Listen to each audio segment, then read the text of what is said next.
Lecture में हम एज़ुर सीखने वाले हैं, ठीक है? सबसे पहले हम देखते हैं कि एज़ुर, एज़ुर का मतलब क्या है, ठीक है?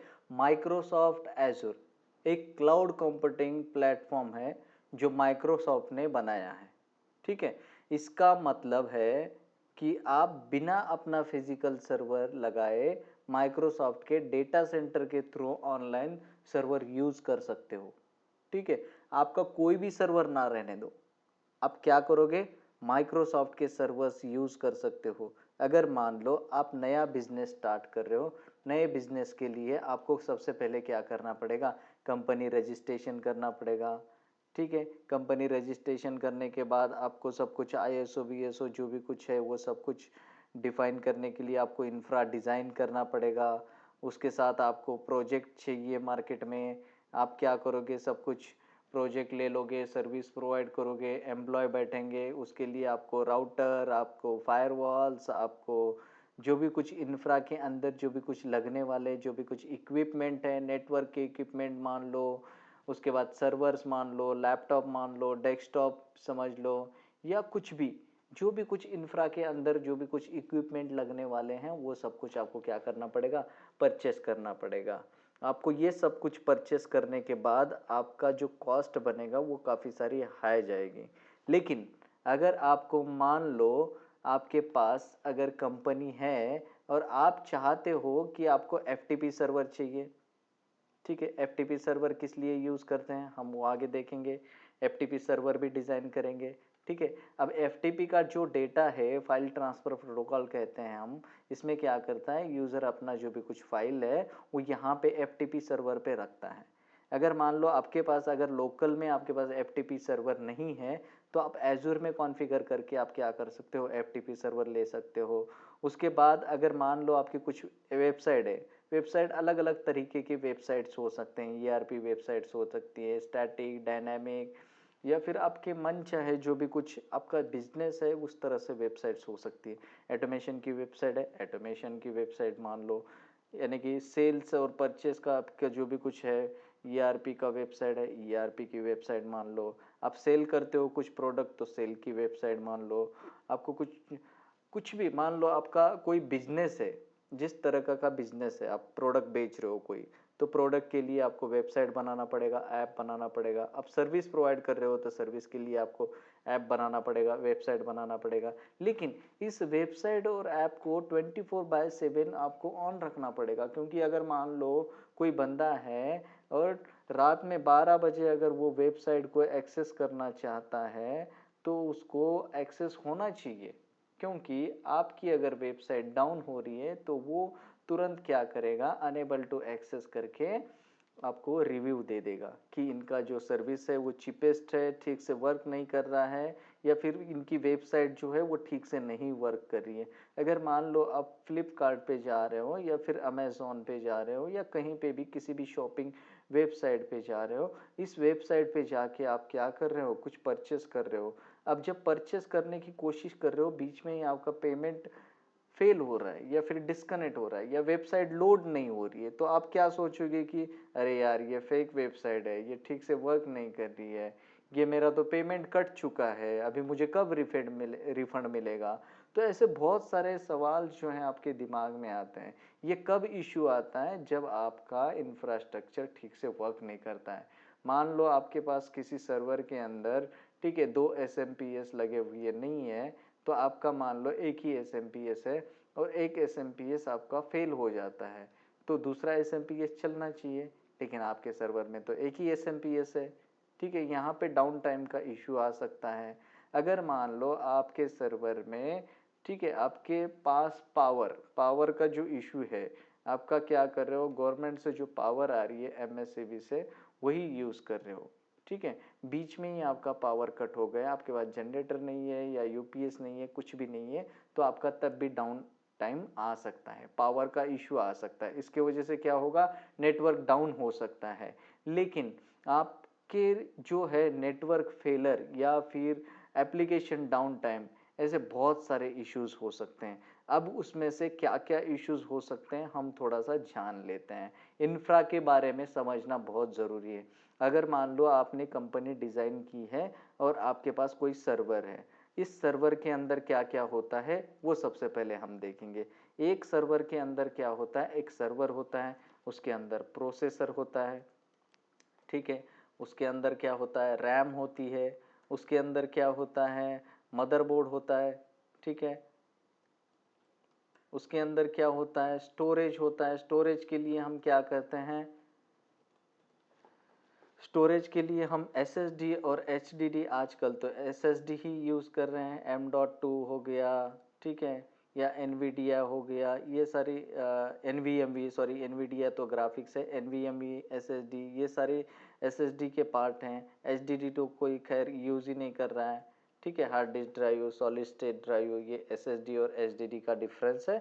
ये आपको फंडामेंटल होना चाहिए, ज़रूरी होना चाहिए, ये पता होना चाहिए कि HDD क्या है, SSD क्या है, ठीक है। मदरबोर्ड क्या होता है, रैम क्या होता है, प्रोसेसर किन किन तरह के प्रोसेसर्स होते हैं, ये बेसिक फंडामेंटल आपको जानना ज़रूरी है। कौन सा जनरेशन का प्रोसेसर आज मार्केट में चल रहा है, रैम किन किन तरह के, DDR1, DDR2, डिम रैम क्या होता है, ठीक है।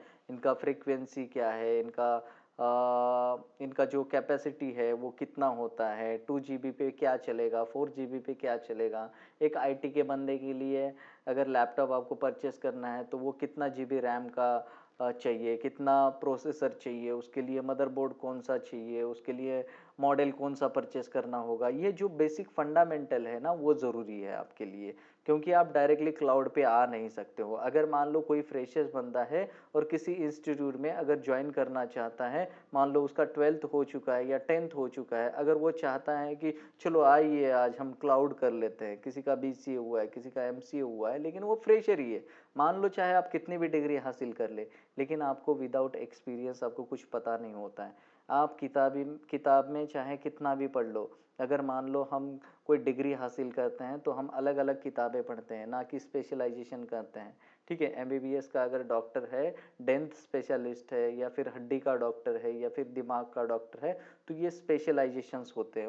वो क्या करते हैं, सिर्फ दिमाग के बारे में ही पढ़ते हैं। हमारा वैसे नहीं है ना, हमारा डिग्री या हमारा जो भी कुछ एजुकेशंस रहता है, तो वो अलग अलग किताबें हमें पढ़ना होता है, सिर्फ एक ही किताब हम पढ़ के नहीं आते हैं। इंजीनियरिंग में ऐसे नहीं है कि मान लो कंप्यूटर का फील्ड लिया है, लेकिन आपको कंप्यूटर में बहुत सारी चीज़ें पढ़ने पड़ते हैं, जैसे कि फंडामेंटल हो गया, फंडामेंटल ऑफ कंप्यूटर हो गया, ठीक है। उसके बाद जावा, कोर जावा, एडवांस जावा, ये सारी चीज़ें पढ़नी पड़ती हैं, ठीक है। .NET हो गया, रिएक्ट हो गया, या फिर वेब डेवलपमेंट हो गया, ये सारी चीज़ें जो हैं ये पढ़नी पड़ती हैं। ऑलमोस्ट बहुत सारी चीज़ें पढ़नी होती है, ठीक है। एल्गोरिदम्स क्या हैं, ये सारी चीज़ें, नेटवर्किंग का भी पार्ट पढ़ाया जाता है। अब ये सब सारी चीज़ें पढ़ रहे हैं और हम किताब में या फिर एग्ज़ाम में लिख रहे हैं, तो हमारा क्या होता है कि फर्स्ट ईयर में हमने जो 10 बुक्स एग्ज़ाम दे के पास किए हैं, या फिर एग्ज़ाम दे के हमने फर्स्ट आ चुके हैं, जो भी बंदे फर्स्ट आ चुके हैं उनका भी दिमाग इसमें ठीक से नहीं चलेगा, क्योंकि देखो आजकल क्या होता है, मार्केट्स में ना अलग अलग कोर्सेस आ चुके हैं। जैसे कि जावा स्पेशलाइजेशन करना है तो वो क्या करेगा, जावा का स्पेशलाइजेशन करेगा। अगर .NET करना है तो .NET का स्पेशलाइजेशन करेगा। अगर मान लो किसी को फ्रंट एंड में जाना है, तो इस तरह का जो वीडियो है जो करियर गाइडेंस का है वो अवेलेबल है हमारे यूट्यूब चैनल पे, वो आप देख सकते हो। इसमें मुझे ज़्यादा बताने की ज़रूरत नहीं है, किस फील्ड में आपको कैसे जाना है वो सब कुछ मैंने ऑलरेडी एक्सप्लेन किया हुआ है। तो अभी मैं थोड़ा सा ओवरव्यू देता हूँ, ठीक है। जावा हो गया, .NET हो गया, नेटवर्किंग हो गया, ये सारी चीज़ें क्या हैं, ये अलग अलग फील्ड्स के हैं, ठीक है। अगर मान लो आपने ये 3 चीज़ें सीखी हैं, तो यहाँ पे 3 जॉब अलग अलग मिल रहे हैं। किसी कंपनी को जावा डेवलपर चाहिए, किसी कंपनी को .NET डेवलपर चाहिए, किसी कंपनी को नेटवर्क डेवलपर चाहिए, किसी को C# वाला चाहिए, ठीक है, C# वाला चाहिए, किसी को C वाला चाहिए, हाँ, C++ आना चाहिए मांगता है, कोई कोई पाइथन मांगता है, कोई और कुछ मांगता है, ठीक है। तो इस तरह से जो लैंग्वेजेस बने हैं अलग अलग, ये सब कुछ हम क्या करते हैं, कॉलेजेस में सीखते हैं। इसलिए हमारा स्पेशलाइजेशन किसी में भी नहीं होता है। हम क्या बनते हैं, जनरल डॉक्टर बनते हैं, ठीक है। हमें सबका नॉलेज होता है, सिर्फ हमें क्या पता होता है, ये जावा क्या है, इसमें क्या होता है, .NET क्या है, यार ये .NET का तो नाम हमने सुना था, ये सेकंड ईयर में पढ़ा था हमने, जावा तो ये थर्ड ईयर में पढ़ा था, C तो हमने फर्स्ट ईयर में पढ़ा था, लेकिन आता कुछ नहीं है, सिर्फ हम पढ़ते हैं। हमारे सिर्फ 3 साल यूं ही निकल जाते हैं, हम एग्ज़ाम में पास हो जाते हैं, लेकिन इसके बारे में हमें कुछ पता नहीं होता है। लेकिन एक्चुअल जब हम मार्केट से बाहर आ जाते हैं, तब हमें क्या बताया जाता है कि जावा स्पेशलाइजेशन करें, ठीक है, डॉट नेट स्पेशलाइजेशन करें, कोई कहता है कि सीसीएनए कर ले, कोई कहता है क्लाउड कर ले। लेकिन क्लाउड में अगर आना है तो आपको बेसिक फंडामेंटल पता होना ज़रूरी है। जैसे कि अगर मान लो आपके मैनेजर ने बताया कि ये प्रोसेसर लेना है आपको, इतना जीबी रैम लेना है, मदरबोर्ड तो खैर क्लाउड में होता ही नहीं है, वो तो माइक्रोसॉफ्ट ही जानता है कि कौन सा मदरबोर्ड लगा है, उनके सर्वर में क्या लगा हुआ है। लेकिन हम मेन फोकस करते हैं कि प्रोसेसर क्या है, ठीक है, रैम कितना है, स्टोरेज कौन सा लेना है हमें, ये सारी चीज़ें हम क्या करते हैं, फोकस करते हैं। तो ये तो पता होना ज़रूरी है। एसएसडी क्या होता है, एसएसडी फास्ट है या हार्ड डिस्क फास्ट है। अगर किसी बंदे को पूछा जाए कि अरे हार्ड डिस्क फास्ट है या एसएसडी फास्ट है, M.2 क्या है पता है आपको, या फिर कौन से जनरेशन का एसएसडी लेना चाहिए। उसमें भी जेन्स है, अलग अलग स्टोरेज के पार्ट्स हैं, अलग अलग टाइप्स हैं, तो वो टाइप्स जो हैं हम वो आगे सीखेंगे। लेकिन कौन सा फास्ट है कौन सा स्लो है, ये बेसिक फंडामेंटल आपको अगर फिजिकली पता है तो हम बेहतर जान सकते हैं, ठीक है। अगर आप धीरे धीरे आगे आगे जान सकते हैं तो कोई बात नहीं है। तो हम क्या करेंगे, ये सब कुछ जानना ज़रूरी है। प्रोसेसर क्या है, रैम क्या है, मदरबोर्ड क्या है, एसएसडी क्या है, हार्ड डिस्क क्या है, ठीक है।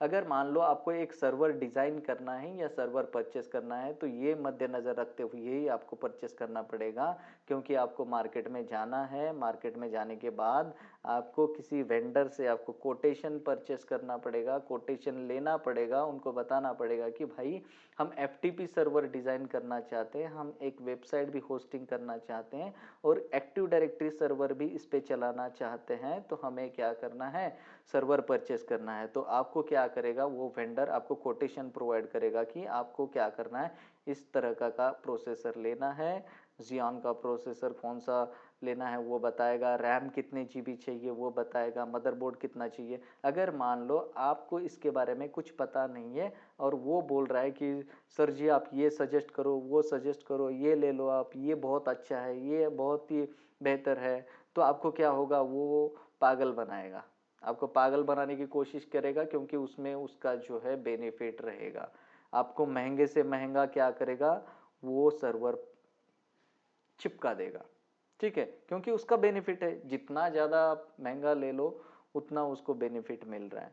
लेकिन अगर आपको वही अगर नॉलेज है और आप अच्छे से जानते हो कि आपके इन्वायरमेंट में कितने यूज़र है, कितना ट्रैफिक जा रहा है, कितना स्टोरेज रहने वाला है, क्या करने वाले हो, ये सब कुछ जानते हो, तो आप क्या करोगे, आप खुद बताओगे वेंडर को कि मुझे इस तरह का प्रोसेसर चाहिए, मुझे इतना रैम चाहिए, इतना मदरबोर्ड चाहिए, और ये मुझे स्टोरेज चाहिए, S M P S dual चाहिए, मुझे डुअल रैम चाहिए, ठीक है, एन आई सी अलग अलग चाहिए, मुझे डुअल हार्ड डिस्क चाहिए, मुझे रेड में कॉन्फ़िगर चाहिए, मिररिंग चाहिए। इस तरह से आप सब कुछ आप बताओगे, और एक एफ टी पी सर्वर के लिए या फिर फाइल सर्वर के लिए या फिर आईआईएस वेबसाइट होस्टिंग के लिए या फिर एडी सर्वर के लिए या फिर डीएससीपी के लिए या फिर डीएनएस के लिए, अलग अलग सर्विसेज के लिए आप क्या कर सकते हो, सर्वर परचेस कर सकते हो। आपका मेन मकसद क्या है, उस हिसाब से आप परचेस कर सकते हो। लेकिन इसमें टाइम कितना जा रहा है पता है आपको, आपको कोटेशन लेना पड़ रहा है, आपको मार्केट में जाना पड़ रहा है, वेंडर को कॉल करना पड़ रहा है, उसके बाद रिप्लाई करना है, उसके बाद आपके मैनेजर से अप्रूवल लेना है, मैनेजर डायरेक्टर से अप्रूवल ले लेगा, फिर वो सब कुछ अप्रूवल आने के बाद आपको क्या करना है, उनको पीओ जनरेट करना है, पीओ जनरेट के बाद आपको ऑर्डर प्लेस करना है, ऑर्डर प्लेस के बाद वो कंपनी को ऑर्डर करेंगे, एचपी डेल लिनो जो भी कुछ सर्वर आप परचेस कर रहे हो, उसके बाद आपके पास क्या होगा, वो सर्वर आएगा। फिर उसके बाद आप ओएस इंस्टॉल करोगे, ओएस के लिए आपको लाइसेंस चाहिए, ठीक है, उसके बाद आप रैम चेक करोगे कितना है, ये सब कुछ करने के बाद आपको पावर सप्लाई भी चाहिए, उसके लिए डेडिकेटेड इंटरनेट भी चाहिए। डेडिकेटेड इंटरनेट नहीं लेंगे तो ब्रॉडबैंड लेंगे तो भी इसमें लेटेंसी का इश्यू आएगा, ठीक है। इसके लिए आपको लीज लाइन परचेस करना पड़ेगा, लीज लाइन क्या है वो आपको पता नहीं है, इसके लिए आपको लीज लाइन क्या है वो सीखना पड़ेगा, ब्रॉडबैंड क्या है सीखना पड़ेगा, ठीक है। ये सारी चीजें जो हैं ये फंडामेंटल आपको पता होना जरूरी है अगर क्लाउड में काम करना है। डोंट वरी, अगर आपको ये सारी चीजें पता नहीं है तो हम सिखाएंगे, ठीक है। ये सब कुछ अगर पता नहीं है तो हम सिखाएंगे। ये इतना मैं जो भी कुछ बता रहा हूँ आपको इसलिए बता रहा हूँ कि एक इंफ्रा डिजाइन करने के लिए क्या क्या नहीं लगता है। उसके लिए रैक लगता है, उसके लिए सप्लाई लगता है। अगर मान लो एक एसएमपीएस डाउन हो गया तो एक एसएमपीएस अप होना चाहिए, एक इंटरनेट डाउन हो गया तो एक इंटरनेट अप होना चाहिए। अगर मान लो आपका इथरनेट केबल अगर ठीक से वर्क नहीं कर रहा है तो दूसरा इथरनेट केबल इसमें चाहिए, यानी कि ड्यूअल एनआईसी चाहिए। एक इंटरफेस डाउन होता है तो दूसरे इंटरफेस से आपका ट्रैफिक जाना चाहिए। आपका अगर स्विच है, अनमैनेजेबल स्विच है, तो स्विच कॉन्फ़िगर भी आना चाहिए। उसमें अलग अलग वीलैंस कॉन्फ़िगर करना पड़ेगा, आपको ट्रैफिक डिस्ट्रीब्यूट करना पड़ेगा। अगर मान लो कोई इंटरफेस डाउन होता है तो दूसरे इंटरफेस से ट्रैफिक जाना चाहिए। यहाँ पे लोड बैलेंसिंग कॉन्फ़िगर करना चाहिए आपको। आपका जो राउटर है वो कैपेबल चाहिए, या फिर डीडॉस अटैक होता है तो उसके लिए आपको फायरवॉल लगाना पड़ेगा, ठीक है। ये जो भी कुछ मैं बता रहा हूँ ये सब कुछ क्या है, एक ऑन प्रीमाइज के अंदर कॉन्फ़िगर करना पड़ेगा, ठीक है। अब तक मैंने जो भी कुछ बताया है आई होप कि आपके दिमाग में आया होगा। अगर नहीं आया है तो मैं थोड़ा सा गाइड करके बता देता हूँ कि एक इंफ्रास्ट्रक्चर डिज़ाइन करने के लिए किस तरह से स्ट्रक्चर होता है। एक इंफ्रा का अगर स्ट्रक्चर की अगर बात की जाए तो मान लो आप एक कंपनी के अंदर बैठे हो, और कंपनी के अंदर क्या कर रहे हो, आप यहाँ पे बैठे हो, एक लैपटॉप लेके बैठे हो, एक एडमिनिस्ट्रेटर एक काम कर रहे हो आप, या फिर डेस्कटॉप सपोर्ट इंजीनियर काम कर रहे हो, ठीक है। यहाँ पे मैं क्या करता हूँ, एक एडमिन करके एक सिंपल सा नाम देता हूँ कि आप एक एडमिन हो, एक कंपनी में एडमिन करके काम कर रहे हो। ये आपका यहाँ पे क्या है, एक डेटा सेंटर है, और इस डेटा सेंटर के अंदर आपके सर्वर्स लगे हुए हैं। इस सर्वर्स को अगर मैनेज करना है तो आपको किस तरह से मैनेज करना पड़ेगा, मैं थोड़ा सा ओवरव्यू दे देता हूँ आपको। देखो यहाँ पे आपका एक सर्वर लगा होगा इस तरह से। ये जो सर्वर है किसी ना किसी एक इंटरनेट से कनेक्टेड रहेगा। ये रहा इंटरनेट। यहाँ पे अगर मैं इंटरनेट की बात करूँ तो ये कुछ इस तरह से इंटरनेट रहेगा।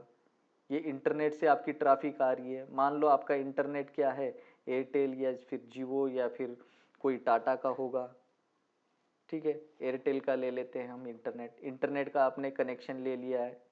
अब कनेक्शन लेने के बाद आप डायरेक्टली सर्वर को तो कनेक्ट नहीं करोगे ना। सर्वर के पहले क्या आएगा, आपका कोई राउटर आएगा। राउटर होगा तो ठीक है। ये रहा राउटर। राउटर इस तरह से नहीं होता है।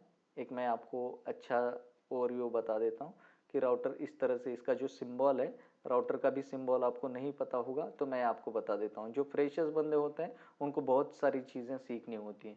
जो राउटर का जो सिंबल होता है उस तरह से होता है, ठीक है। ये राउंड सर्कल में और ऐसे क्रॉस होता है। ये राउटर है आपके पास। अब राउटर अगर आपके कंपनी में लगा हो, या फिर डीडोस अटैक हो रहा है या कुछ भी अटैक हो रहा है, तो ये ट्रैफिक को संभाल नहीं पाएगा, ये कंट्रोल नहीं कर पाएगा, क्योंकि इसके पास जो भी कुछ टेक्निक है या फिर जो भी कुछ सर्विसेज हैं वो काम नहीं करेगा। ये सिर्फ क्या करता है, दो नेटवर्क को जोड़ने का काम करता है, अलग अलग नेटवर्क को, ठीक है। तो राउटर का काम इतना ही है। अब इसलिए क्या हुआ था, मार्केट में फायरवॉल आ गया है।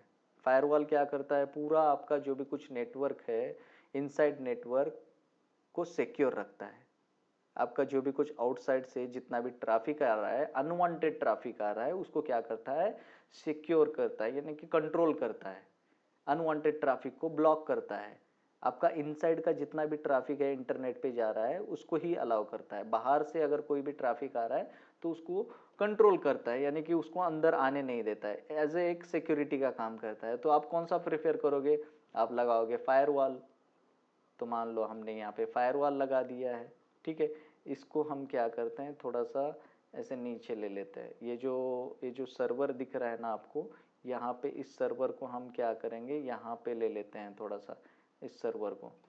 ओके, तो ये रहा मेरा, ये सर्वर हो गया। इसको हम सर्वर करके नाम दे देते हैं, ठीक है। यहाँ पे मैं इस तरह से, ये रहा मेरा सर्वर, ठीक है। अब ये चाहे फिर वेब सर्वर हो, या फिर एडी सर्वर हो, या फिर डीएचसीपी सर्वर हो, या फिर आईएएस सर्वर हो, ठीक है। या फिर वेब सर, वेब तो दिया है हमने, ठीक है, वेब यानी कि IISc हो गया, ठीक है, AD हो गया, DHCP हो गया, DNS सर्वर हो, ऐसे बहुत सारे सर्विसेज हम या बहुत सारे एप्लीकेशंस हम क्या कर सकते हैं, यहाँ पे होस्टेड कर सकते हैं। DB सर्वर भी हो सकता है, ठीक है, कोई भी सर्वर हो सकता है आपका। इस सर्वर के पहले आपको क्या करना पड़ेगा, फायरवॉल लगाना पड़ेगा। अब फायरवॉल का भी सिंबल कुछ इस तरह से होता है, देखो इस तरह से दीवार की तरह, ये ऐसे होता है, ठीक है, समझ में आ रहा है आपको। ये रहा फायरवॉल, कुछ इस तरह से सिंबल होता है। अब ये मेरा कोई फायरवॉल है, तो ये क्या करेगा, इनकमिंग जितनी भी ट्रैफिक है या आउटगोइंग ट्रैफिक है उसको कंट्रोल करेगा। ये फायरवॉल है, इनकमिंग एंड आउटगोइंग ट्रैफिक को क्या करता है, इंस्पेक्ट करता है, वो चेक करता है कि इस ट्रैफिक के अंदर क्या जा रहा है, किस तरह से जा रहा है, बाहर का ट्रैफिक किस तरह से आ रहा है, अंदर का ट्रैफिक किस तरह से जा रहा है। ये फायरवॉल यानी कि खुद में ही अलग कोर्स है, इसके लिए हम इसके बारे में ज़्यादा डिस्कशन नहीं करेंगे। अगर आपको सीखना है फायरवॉल तो हमारा ऑलरेडी एक FortiGate फायरवॉल का कोर्स बना हुआ है यूट्यूब चैनल पे, आप देख सकते हो, ठीक है। अभी हम आगे बढ़ते हैं। ये जो फायरवॉल के बाद आपका क्या आएगा, स्विच आएगा। स्विच यहाँ पे दो तरह के होते हैं, मैनेजेबल स्विच होता है, अनमैनेजेबल स्विच होता है। अब ये स्विच के अंदर क्या होते हैं, अनमैनेजेबल अगर स्विच है तो हम VLAN कॉन्फ़िगर करते हैं। अब VLAN क्या होता है, उसके लिए आपको नेटवर्किंग सीखना पड़ेगा, ठीक है। देखो मैं इंफ्रा के बारे में बता रहा हूँ आपको, क्लाउड के बारे में अभी कुछ नहीं बता रहा हूँ, ऑन प्रीमाइज के बारे में बता रहा हूँ। अभी क्लाउड तो हमारा खैर टॉपिक आने ही वाला है, अभी मैं सिर्फ इंफ्रा के बारे में बता रहा हूँ, ठीक है। अब ये VLAN है। अब मान लो आपका जो सर्वर है ये किसी और जोन में रखा हुआ है। अब जोन क्या है वो भी नहीं है पता आपको।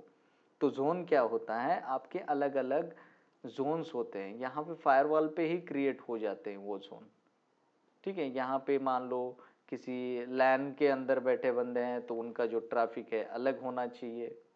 अगर मान लो सर्वर का आपका जोन है तो उसके लिए अलग ट्रैफिक आना चाहिए, उसके लिए हम DMZ जोन कहते हैं, ठीक है। ये तो इस तरह से जोन होते हैं। अगर मान लो आपके कोई प्रोडक्शन के सर्वर चल रहे हैं तो ये प्रोड जोन होता है। तो ये क्या है, अलग अलग जोन है। तो अब ये जोन की तरह क्या होगा, ये जोन जो दिख रहे हैं आपको एक दूसरे से कम्युनिकेट नहीं रहेंगे। आपको अगर कम्युनिकेट करना है तो फायरवॉल सीखना पड़ेगा, इसमें रूल कॉन्फ़िगर करने पड़ेंगे, किसको अलाउ करना है, क्या IP देना है, क्या करना है, ये सारी चीज़ें, ठीक है। अगर मान लो आपको सर्वर में DHCP कॉन्फ़िगर करना है तो DHCP आपको कॉन्फ़िगर करना आना चाहिए। इसके लिए आपको क्या सीखना पड़ेगा, MCSC सीखना पड़ेगा। MCSC सीखने के बाद ही आपको पता चलेगा कि DHCP किस तरह से कॉन्फ़िगर करते हैं, या फिर IIS में वेबसाइट कैसे होस्टिंग करते हैं, या फिर डेटाबेस कैसे होस्टिंग करते हैं। ये मान लो आपकी कंपनी में कोई इसमें डेटाबेस DB सर्वर चल रहा है, ठीक है, DB चल रहा है। अगर मान लो आपका कोई बंदा है बाहर से घर से काम कर रहा है और उसको वो चाहता है कि डेटाबेस का एक्सेस चाहिए उसको, आप कैसे दोगे एक्सेस उसको। ये बंदा है, ये यूज़र है, उसको एक्सेस चाहिए डेटाबेस का, आपके सर्वर के अंदर ये डेटाबेस है, ठीक है। ये यूज़र यहाँ पे बैठा है, इस यूज़र को डेटाबेस का एक्सेस चाहिए, कैसे दोगे आप। आपको पता है इसके बारे में, कुछ भी नहीं पता है ना।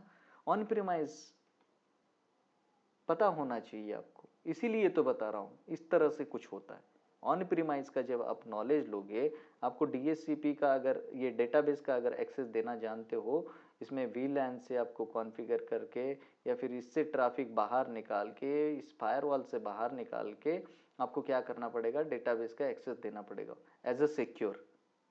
एज ए सिक्योर कैसे दोगे आप, ठीक है। इसीलिए आपको प्रोफेशनल चीज़ें पता होनी ज़रूरी है, यानी कि इंफ्रास्ट्रक्चर का नॉलेज होना ज़रूरी चाहिए, ठीक है। खैर आपको इंफ्रास्ट्रक्चर का नॉलेज नहीं है और आप डायरेक्टली क्लाउड सीख रहे हो तो डोंट वरी, आपको हम वो भी सिखाएंगे।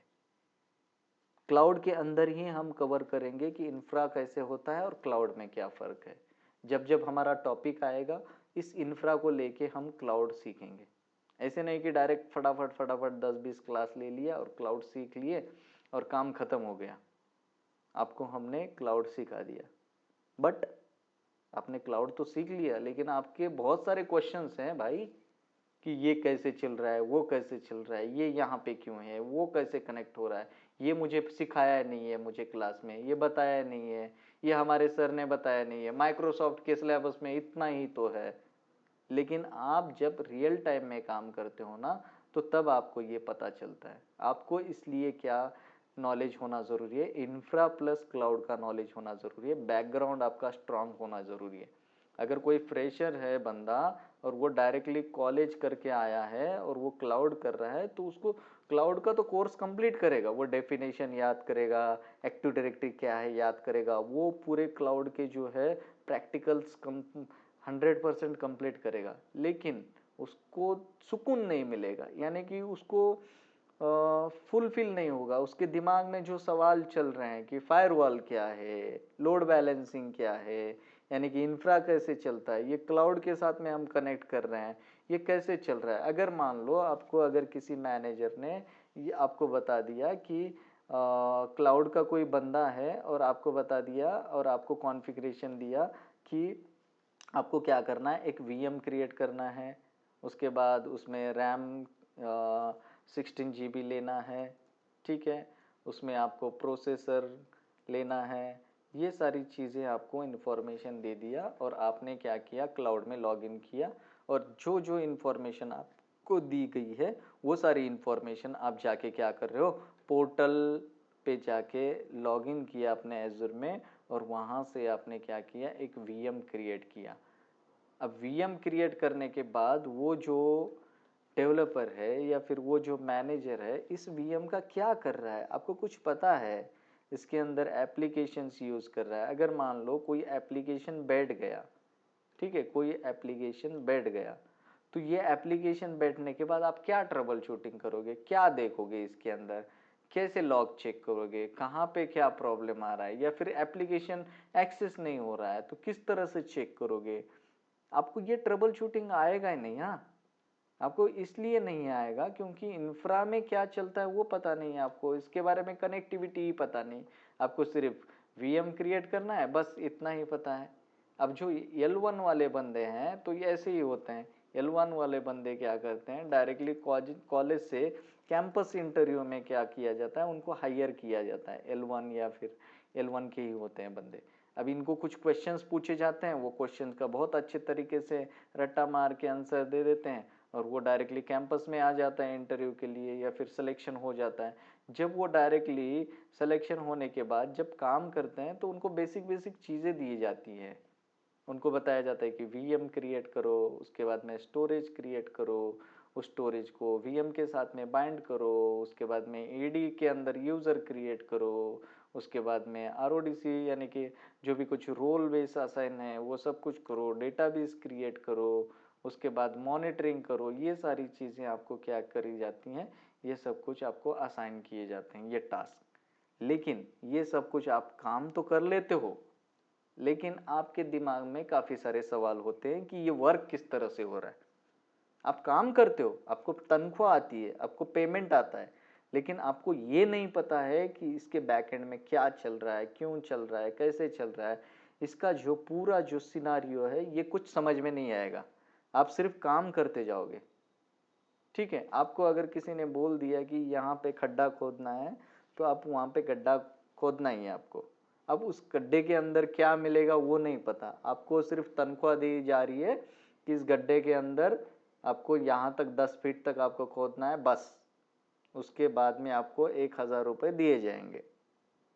तो उस तरह से यहाँ पे आपको क्या किया जा रहा है, यहाँ पे काम करवाया जा रहा है, लेकिन आपको ये सब कुछ पता नहीं है इसमें क्या चल रहा है, ठीक है। तो आपको मैं बताना चाहता हूँ कि इंफ्रास्ट्रक्चर का नॉलेज होना ज़रूरी है, तब जाके आप क्या करोगे, क्लाउड पे बहुत अच्छे तरीके से काम कर सकते हो, ठीक है। अभी हम यहाँ पे आ रहे थे, यहाँ पे इंफ्रास्ट्रक्चर के अंदर किस तरह से होता है, ये डीएचसीपी सर्वर है, मान लो कुछ भी सर्वर है, ठीक है, ये वीलैन यहाँ पे कॉन्फ़िगर किया जा रहा है, ये स्विच है आपका और इस स्विच के अंदर एक केबल लगी हुई है, एक केबल सर्वर के अंदर लगी हुई है। मान लो 2 केबल लगी है, एक केबल अगर डाउन हो जाए तो दूसरी केबल से आपका क्या है, ट्रैफिक जाना चाहिए। अगर मान लो एक स्विच खराब हो जाए तो दूसरा भी स्विच आप यहाँ पे लगा सकते हो। इस तरह से रिडंडेंसी भी क्रिएट कर सकते हो। जितना चाहे आप उतना रिडंडेंसी यहाँ पे इंफ्रा में भी क्रिएट करते हो, ठीक है। अब यहाँ पे मेरे पास बहुत सारे बंदे बैठे हुए हैं लैपटॉप लेके, ये क्या है मेरा, ये लैन नेटवर्क है। अब लैन नेटवर्क का जितना भी मेरा ट्रैफिक है, ये क्या हो रहा है, यहाँ से स्विच पे जा रहा है, स्विच से फायरवॉल पे जा रहा है, फायरवॉल से इंटरनेट पे जा रहा है, इंटरनेट से फिर ऐसे होके क्या है गूगल तक, या फिर जहाँ पे भी आपके सर्वर कनेक्टेड है उस तरह से ये कनेक्टिविटी हो रही है। ये टीयर 1 से टीयर 2 से टीयर 1 के साथ में कनेक्टिविटी हो रही है। अब ये सब कुछ करने के लिए आपको क्या करना पड़ेगा, ये होस्टिंग बिस्टिंग करने के लिए आपको पब्लिक आईपी परचेस करना पड़ेगा, पब्लिक आईपी परचेस करना पड़ेगा, पब आईपी, ठीक है। तो यहाँ पे पब आईपी क्या है, प्राइवेट आईपी क्या है, ये भी पता होना ज़रूरी है आपको। अगर ये पता नहीं है तो फिर आपको इसके लिए आपको क्या करना पड़ेगा, आईपी के क्लास पता होना ज़रूरी है। अब ये कौन कौन से क्लास है, क्लास ए, क्लास बी और क्लास सी और क्लास ई, ठीक है। ये क्लासेस पता होना चाहिए, इसका रेंज पता होना चाहिए, ये आगे हम सीखेंगे। लेकिन अभी के लिए हम क्या करेंगे, एक जो भी कुछ इंफ्रा है ये किस तरह से वर्क होता है वो देखेंगे। अब मान लो ये स्विच के अंदर ये लैपटॉप कनेक्टेड है, ये भी लैपटॉप कनेक्टेड है, ये डेस्कटॉप कनेक्टेड है। अब इनका जो ट्रैफिक है ये वीलैन से होके इंटरनेट पे जा रहा है। इसका जो ट्रैफिक है इस तरह से इस वीलैन से लेके ये अलग वीलैन से लेके ये फायरवॉल में रूल्स क्रिएटेड है, ये इंटरनेट पे जा रहा है। तो कुछ इस तरह से मेरा जो भी कुछ है ये इंफ्रास्ट्रक्चर चल रहा है। अब मुझे बताइए एक सर्वर को या डिप्लॉयमेंट करने के लिए मुझे क्या क्या परचेस करना पड़ रहा है।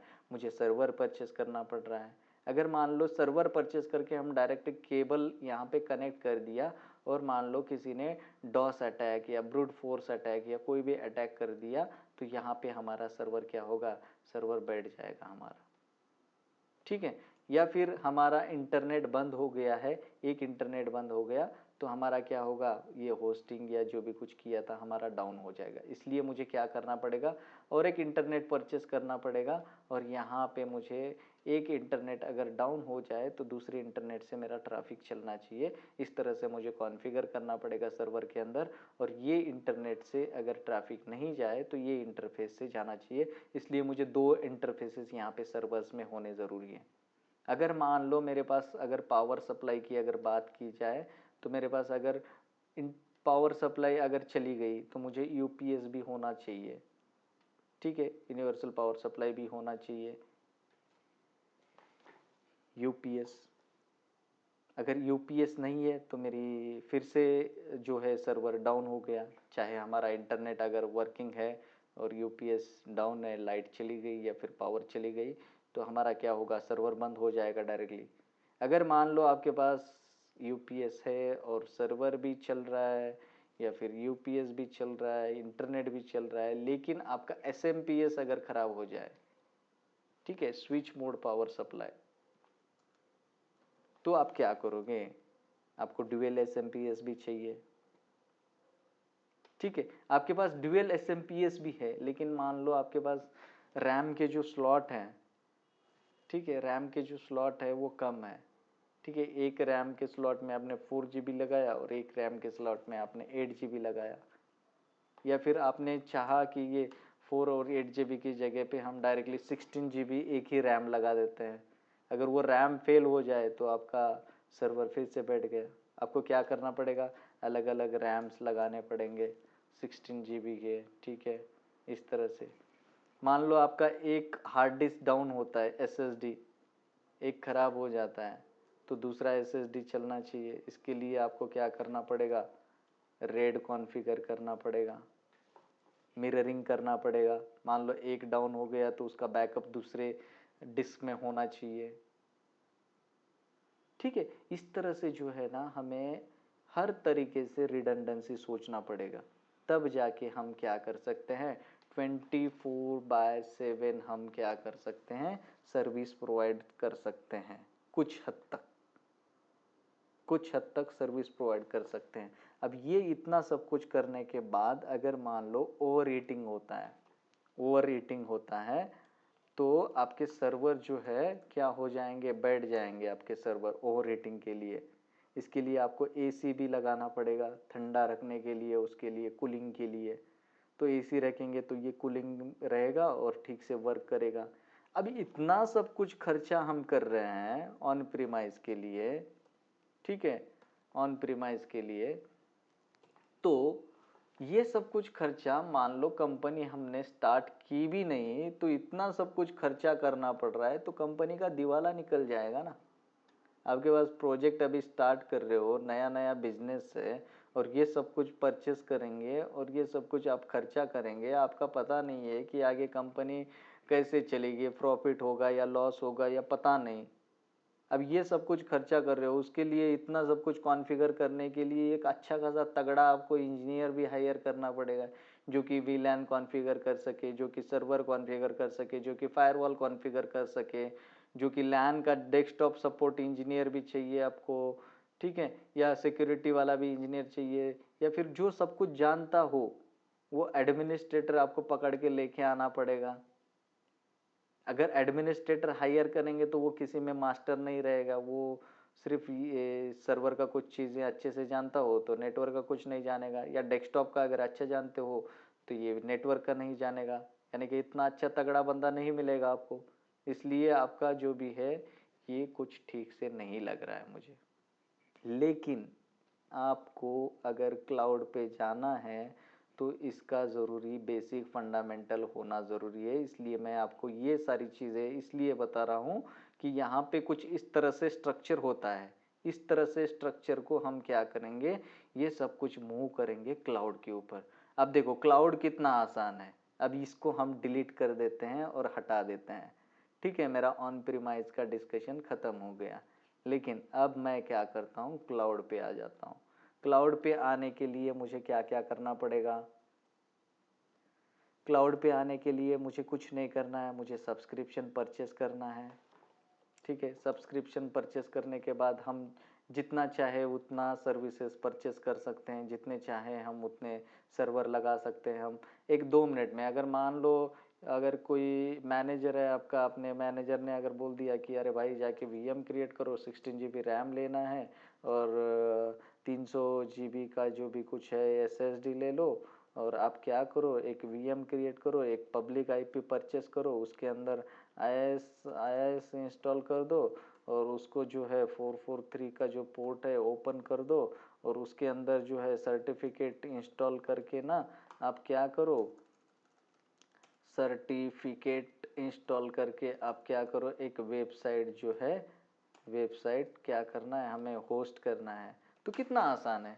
आप लगभग एक 10 से 15 मिनट में आप क्या करोगे, ये वेबसाइट सब कुछ डिज़ाइन करके आप रेडी करोगे। देखो इतना सब कुछ हमें कोटेशन से लेके ये सारी चीज़ें जो हम कर रहे थे, ये सब कुछ कितने मिनट में हो रहा है, 10-15 मिनट में हो रहा है। और हमारा जो बिजनेस अगर नहीं चल रहा है तो हमने क्या किया कि हम डिलीट कर दिया, हमारा बिजनेस खत्म, दुकान बंद हो गई हमारी, अब हम बिजनेस नहीं करेंगे बस। लेकिन आपको इतना झमेला करना पड़ रहा है क्या? नहीं करना पड़ रहा है। आपको सिर्फ क्या करना पड़ रहा है, वीएम क्रिएट करना है, वेबसाइट होस्टिंग करना है, ये सारी चीज़ें करना है और कस्टमर को दे देना है। अगर कस्टमर पेमेंट नहीं कर रहा है मान लो टाइम पे, और हमें अगर लग रहा है कि ये बिजनेस अभी ठीक से वर्क नहीं हो रहा है, तो उस एडमिनिस्ट्रेटर को हटा दो। एडमिनिस्ट्रेटर को बोल दो कि भाई आप अगर दूसरा जॉब देख सके तो देख ले, अभी हम क्या कर रहे हैं, अभी हम क्लाउड की सर्विसेज बंद कर रहे हैं, आपको कुछ नोटिस पीरियड दिया जाएगा, आप दूसरी जगह पे जॉब देख लो, ठीक है। इस तरह से क्या होता है, क्लाउड होता है। तो अब इस क्लाउड के अंदर हमें सीखना है कि वीएम किस तरह से क्रिएट करना है, इसको सिक्योरिटी किस तरह से लगानी है, नेटवर्क किस तरह से डिजाइन करना है, इसके अंदर एसएसडी कौन से टाइप की लेनी है, ठीक है। इसका तो पावर का तो इशू ही नहीं रहेगा, क्योंकि माइक्रोसॉफ्ट वो मैनेज कर रहा है, तो उसके सर्वर्स जो भी कुछ रहेंगे वो सब कुछ पावर सप्लाई या फिर जो भी कुछ सर्वर्स के अंदर की जो भी कुछ इंफॉर्मेशन रहेगी वो सब कुछ वो क्या कर रहे हैं, वो मैनेज कर रहे हैं। इसमें क्या होगा, रिडंडेंसी रहेगा, इसमें आपका स्केलिंग रहेगा, हॉरिजेंटल वर्टिकल, आपको जब चाहे कितना लोड आ रहा है, इसमें लोड बैलेंसिंग कर सकते हो, आप इसको मॉनिटरिंग कर सकते हो, अगर कुछ इश्यू आता है तो आपको अलर्ट आ जाए, इस तरह से, ठीक है, हर चीज़ कर सकते हो। ये सब कुछ करने के लिए आपको क्या करना पड़ रहा है, Azure 104 का जो एडमिनिस्ट्रेटर का जो कोर्स है, Azure 104 का जो एडमिनिस्ट्रेटर का जो कोर्स है, वो आपको क्या करना पड़ेगा, वो सब कुछ सीखना पड़ेगा।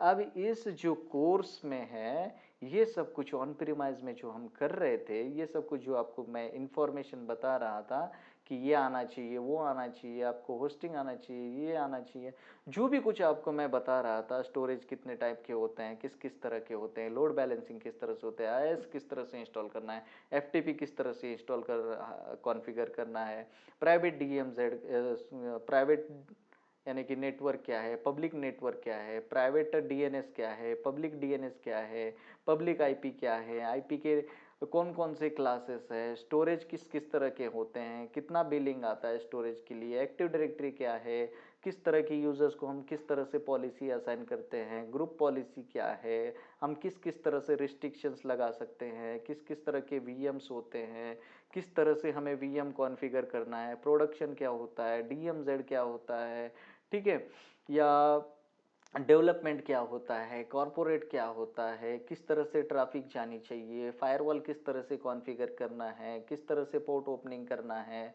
किन किन सर्विसेज के लिए क्या क्या पोर्ट्स यूज़ कर सकते हैं, प्रोटोकॉल किस तरह से कॉन्फ़िगर कर सकते हैं, अगर मान लो एप्लीकेशन वर्क नहीं कर रहा है तो किस तरह से ट्रबल शूटिंग करना है। ये जो सारी चीज़ें जो है वो सब कुछ चीज़ें जो कुछ हम हैं इस क्लास में सीखने वाले हैं। अब इस क्लास को जो है वो अच्छे तरीके से आप देखना है और आपको सीखना है, ठीक है। ये सारी चीज़ें मैं इसलिए बता रहा हूँ क्योंकि हमें फंडामेंटल पता है। एक इंसान जो है, एक बंदा जो है ग्रेजुएशन के बाद, इंजीनियरिंग के बाद जॉब सर्च करने की कोशिश करता है, उसको प्रॉपर वे नहीं मिलता है, कोई गाइड नहीं करता है आजकल मार्केट में, ठीक है। सिर्फ आजकल मार्केट में सिर्फ काफ़ी सारे कोर्सेस है मार्केट में, डेवऑप्स करो, ठीक है, डेवऑप्स करो, नेटवर्किंग करो, कोई कहता है कि वेब डेवलपमेंट करो, कोई कहता है कि डेटा एनालिसिस करो, कोई कहता है पावर बीआई करो, ठीक है, कोई कहता है कि एक्सेल करो, लेकिन कोई कहता है क्लाउड करो। क्लाउड में भी एक क्लाउड नहीं है, एजूर क्लाउड है, ठीक है, एडब्ल्यूएस है, गूगल है, जीसीपी कहते हैं हम जिसे, ये तो 3 मार्केट में है, ठीक है, अलीबाबा है, आईबीएम का है, बहुत सारे क्लाउड्स भी है मार्केट में। लेकिन ये क्लाउड क्या है मैंने आपको थोड़ी देर पहले बताया। आपने जो इंफ्रास्ट्रक्चर जो मैंने आपको डिजाइन करके बताया था ना, वो भी एक क्लाउड ही है। ये जो इस साइड में जो आपको मैंने बताया था, ये भी एक क्लाउड है, लेकिन आपका क्या है, ऑन आप मैनेज कर रहे हो, आप खुद मैनेज कर रहे हो। आपको जो मैंने डिजाइन करके बताया था ये इंफ्रास्ट्रक्चर, इस तरह से ये क्या कर रहा है, माइक्रोसॉफ्ट जो है वो डिजाइन कर रहा है, इस तरह से AWS डिजाइन कर रहा है, इस तरह से गूगल क्लाउड डिजाइन कर रहा है। ये रिडंडेंसी क्रिएट करके रखे हैं। अगर मान लो एक एसएमपीएस डाउन होता है तो दूसरा चाहिए, एक अगर सर्वर डाउन होता है तो दूसरा सर्वर चाहिए, एक अगर नेट जन डाउन होता है तो दूसरा नेट चाहिए, एक अगर मान लो कोई भूकंप आ जाता है या फिर कुछ बाढ़ आ जाती है, मान लो आपका पूरा डेटा सेंटर ही चला गया, तो क्या करोगे आप, दूसरा डेटा सेंटर तो खड़ा नहीं कर सकते 2 मिनट में। लेकिन इनके क्या है, इनके अलग अलग रीजन्स भी है। अगर मान लो यहाँ पे कहीं पे आपका मुंबई में अगर डेटा सेंटर है, ठीक है, और या फिर आपका चेन्नई में एक डेटा सेंटर है, तो अगर मुंबई का डेटा सेंटर अगर उड़ गया तो आपका पूरा जितना भी कुछ भी रहेगा ना डेटा, यहाँ पे चेन्नई में भी अवेलेबल रहेगा, रेप्लिकेट होते रहेगा। डिजास्टर रिकवरी, ये सब कुछ कॉन्फ़िगर किया होता है बैकएंड में, ये सब कुछ इन्होंने कॉन्फ़िगर किया है, तब जाके ये बोलते हैं कि 99%, 99.9997 टाइम 9 ये जो भी कुछ रहेगा ये हम क्या करते हैं, SLA प्रोवाइड करते हैं। इसीलिए ये क्या करते हैं, 100% श्योरिटी दे देते हैं कि हमारा डेटा कभी डाउन ही नहीं होगा। क्यों होगा डाउन भाई, ये इतने सारे सर्वर्स हैं इनके, मुंबई में भी, और मुंबई में भी अगर सर्वर्स हैं तो ये एक ही रैक में थोड़े ही रखते हैं। यहाँ पे एक रैक है, ये दूसरा रैक है, ये तीसरा रैक है, ठीक है। इसमें अगर मान लो एक सर्वर लगा हुआ है तो दूसरा सर्वर यहाँ पे भी है, तीसरा सर्वर भी यहाँ पे है। यहाँ से डेटा क्या हो रहा है, इसमें रेप्लिकेट हो रहा है, इसमें से डेटा क्या हो रहा है, इसमें रेप्लिकेट हो रहा है, ठीक है, ये रेप्लिकेट होते रहता है डेटा एक दूसरे के साथ में। मान लो पूरा का पूरा डेटा सेंटर ही उड़ गया तो भी फिर ऑप्शन है उनके पास में कि पूरा डेटा सेंटर, चलो खैर डेटा सेंटर ही उड़ गया, चलो मान लो चलो चेन्नई के और जाते हैं, यहाँ से डेटा रिकवर करेंगे, लेकिन सर्विस को आपको डाउन होने नहीं देंगे। अब ये जो डाउन नहीं होने देने का जो इतना इन्होंने पैसा खर्चा किया है, इतना डिजाइन किया है, तो वो पैसे ले लेंगे ना आपसे, कस्टमर से भी। ये सब कुछ इतनी सर्विस दे रहे हैं, इतना इंफ्रास्ट्रक्चर डिजाइन किया है, तो इसके तो पैसे ले रहे हैं। ये फ्री में थोड़ी ही डिजाइन होता है। अगर आप खुद डिजाइन करोगे, आप इतना पूरा इंफ्रास्ट्रक्चर लेके आओगे, आप इंजीनियर हायर करोगे, ये सब कुछ डेवलपमेंट पूरी टीम हैंडल करोगे, तो इतना सारा आपके पास पैसा तो नहीं है। इजीली आप क्या करते हो कि भाई आपने अपने गरीबों के हिसाब से एक दो चार सर्वर ले लेते हैं और यहाँ से हम क्या करेंगे, अपना अपना बिजनेस स्टार्ट करेंगे और यहाँ से हम क्या करेंगे, डिप्लॉयमेंट करके हमारा बिजनेस चलाएंगे। तो ये सब कुछ किस तरह से क्रिएट करना है, किस तरह से मैनेज करना है, किस तरह से सब कुछ कॉन्फ़िगर करना है, ये सीखने के लिए ये क्लाउड का कोर्स है। अब ये क्लाउड के कोर्स को हम क्या कहते हैं, एज़ुरे 104 उसका कोड है और ये एडमिनिस्ट्रेटर लेवल का कोर्स है। ठीक है, अब इस कोर्स के अंदर क्या सिलेबस सीखने वाले हैं वो अगले हम टॉपिक में देखेंगे। आज के टॉपिक में हमने सिर्फ ये देखा है कि क्लाउड पे क्यों जाना है और क्लाउड पे जाने से हमारा क्या बेनिफिट रहेगा। और भी बेनिफिट मैं आपको कल के क्लास में बताऊंगा। सिर्फ अभी मैंने बताया है कि ऑन प्रीमाइज का जो स्ट्रक्चर है वो किस तरह से होता है और क्लाउड का जो स्ट्रक्चर है वो किस तरह से होता है। ठीक है, अब इतना आसान शब्दों में मैंने बता दिया है कि मुझे नहीं लगता कि अभी आपको कुछ और बताना पड़ेगा। अगर ये समझ में नहीं आया है तो आपको कुछ समझ में नहीं आएगा। ठीक है, अगर मान लो 10th का भी बच्चा है या 12th का भी बच्चा है या फिर जो रिक्शा भी चला रहा है उसको भी अगर ये वीडियो दिखा देना तो उसको भी समझ में आएगा कि अरे ऑन प्रीमाइज क्या है और क्लाउड क्या है। ऑन प्रीमाइज में हमें पैसे खर्चा करना है और क्लाउड में भी पैसे खर्चा करना है, लेकिन ये ऑन प्रीमाइज में हमें खुद जाके सब कुछ कॉन्फ़िगर करना पड़ रहा है, यहाँ पे हमें वर्चुअली सब कुछ मिल रहा है। ये फिजिकल कॉन्फ़िगर करना पड़ रहा है, इसके लिए जगह लग रहा है, इसके लिए लाइट लग रहे हैं, इसके लिए इक्विपमेंट लग रहे हैं, इसके लिए कॉन्फ़िगरेशन के लिए इंजीनियर लग रहा है, ये मैनेज करने के लिए ये सब कुछ इंफ्रा जो है मैनेज करने के लिए हमें काफ़ी सारा खर्चा लग रहा है। इसलिए हम क्या कर रहे हैं, क्लाउड पे जा रहे हैं। ये बेसिक है, फंडामेंटल, अभी आसान शब्द में बता जाए तो। आई होप कि आपको ये समझ में आया होगा। ज़्यादा लंबा चौड़ा मुझे खींचने की ज़रूरत नहीं है, अभी आपको समझ में आ चुका होगा। ठीक है, नेक्स्ट लेक्चर में मिलते हैं guys. Thank you watching this video.